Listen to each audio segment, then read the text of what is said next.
Hello YouTube. It's a beautiful morning out here in Minnesota. So this is going to be a great day. 0% chance of rain. It's probably going to hit about 85 today. So far it's been it's a beautiful morning. Let's hope that just stays that way throughout the day. So anyway, so today's video is going to be a little bit different. Just kind of wanted to talk about the things I like and not so much as like about my 2012 Yamaha V-Star 950 Tourer. For the likes, I love how comfortable this bike is. Like, it's very, very comfy.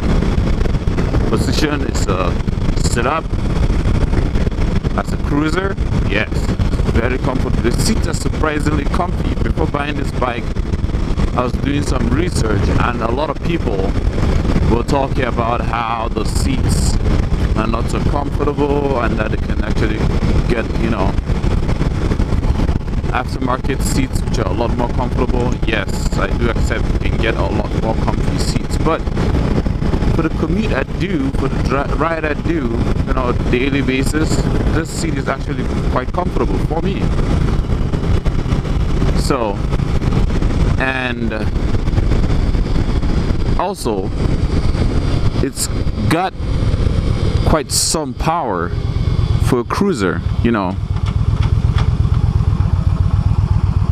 I can heat up to 80, 90 miles, no problem.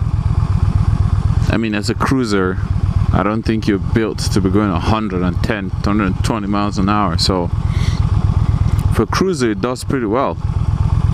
And from any gear, 5 or 4, if I'm going, all I just have to do is roll on that throttle and it's gonna keep going. And the one thing I like about this bike is actually the sound of the exhaust. I know a lot of people like to upgrade the exhaust and put a half pipe on it, or some other things so that it should sound a lot louder. I do like that it's quiet, because on my FZ6R I had a Two Brothers. I installed a full system Two Brothers exhaust on that, and it was loud. I mean, the Two Brothers are loud. It was loud, and I liked it. I really loved it. But I'm like, if I'm getting on a cruiser for long distance and comfort, let's eliminate the sound. Let's eliminate that noise. Because yes, even though it's loud, even though it's fun, we all know that after 2-3 hours, that gets drowning. That just makes your head hurt. So I do like that this one is quite quiet. So that's one of the things I do enjoy. Another thing I like is that it's got the saddlebags. I mean, this is the touring version. So it's got the saddlebags and it's got the luggage rack in the back.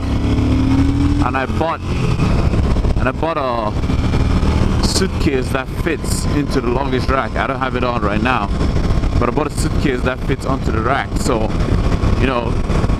if I want to take a 2-hour trip up to Lake Superior, up to Duluth, I can definitely load all my stuff that I need and go. I'll be totally fine. Some of the things I like that it's got a windshield.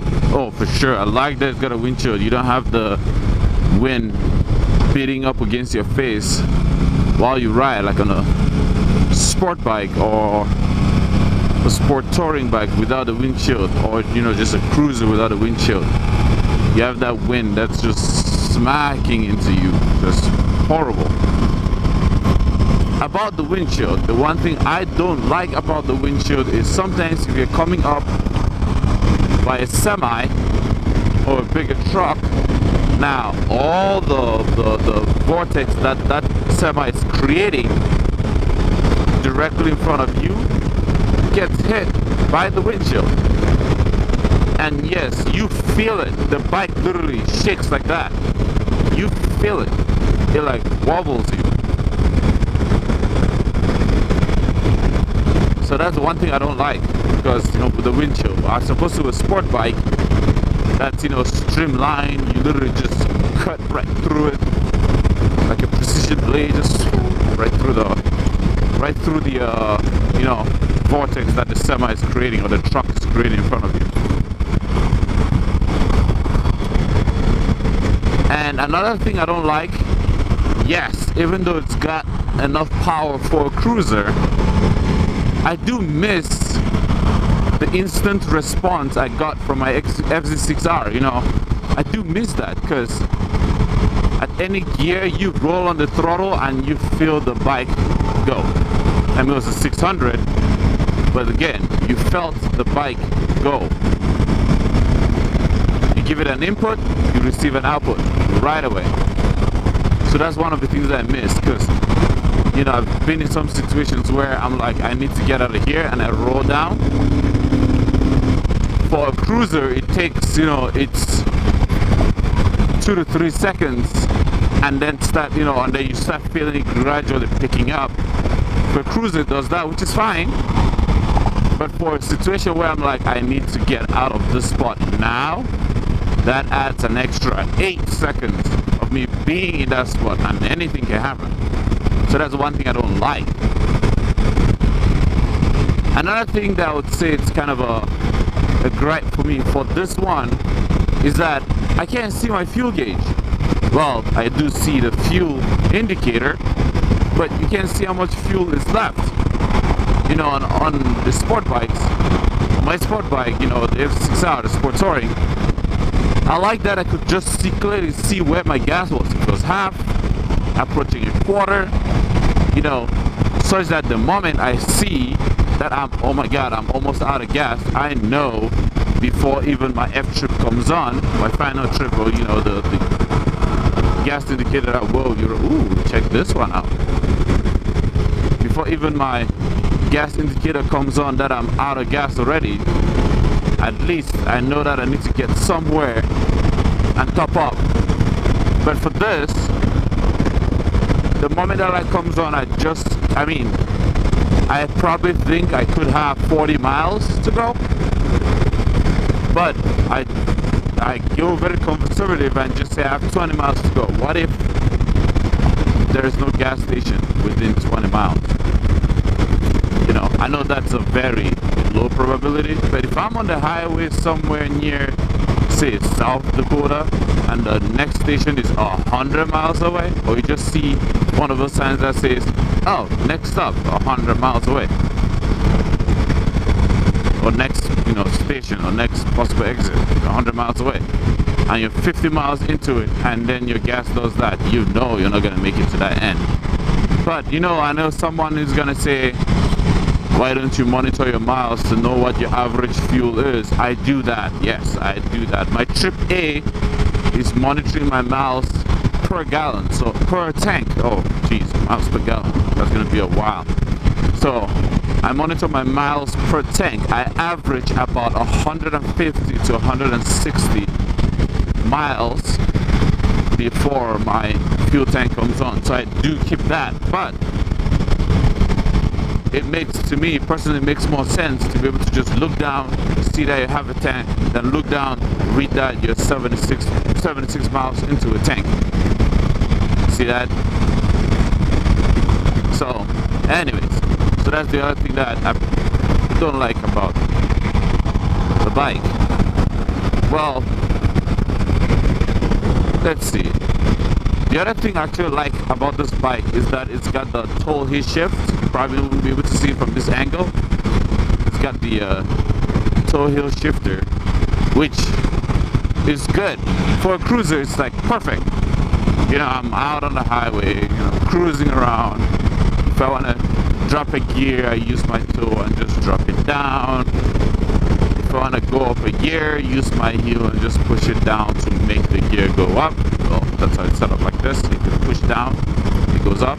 Push down your toe. Push down your toe, it goes down. The gear goes down. You push down with your heel the gear goes up. So that's the toe heel shifter. So yeah, so that's what that's one of the things I really like about it. It's actually the first bike I've used with the toe heel shifter on it. So when I first got the bike and saw that, I was like, this will be interesting. I mean, I figured out, it's not rocket science, you can figure out to use it. But at the same time, it's actually that moment when you first start using it and you're like, oh, is this gonna work? Am I gonna think too hard? And then you realize one time on the highway you're doing it unconsciously. It's a really nice touch. That's one of the things I actually like about this bike. Guys, I wasn't keeping any number in particular, so just naming things that I like and don't like. Well, one of the things I like is that when I ride at night, the headlights are actually really bright. They're actually really, really bright compared to some cars I've seen out, driving on the highway. I'm like, wow, my headlights are almost blinding. They're actually quite bright, so that's one of the things I like. And the high beams too. The high beams don't go easy. They are also really bright, which I like. I don't think the guy put an aftermarket headlights in there. I don't think so. They look pretty stock to me, and I've seen and compared that with a couple other V-Stars, and they look pretty stock, and yes, they are also quite bright. So that's one of the things I actually like about the bike. And for a cruiser, this actually handles pretty well. Well, some cruisers handle like bosses, but this actually handles pretty well. I've gotten into some twisties and gone as low as I can, well, with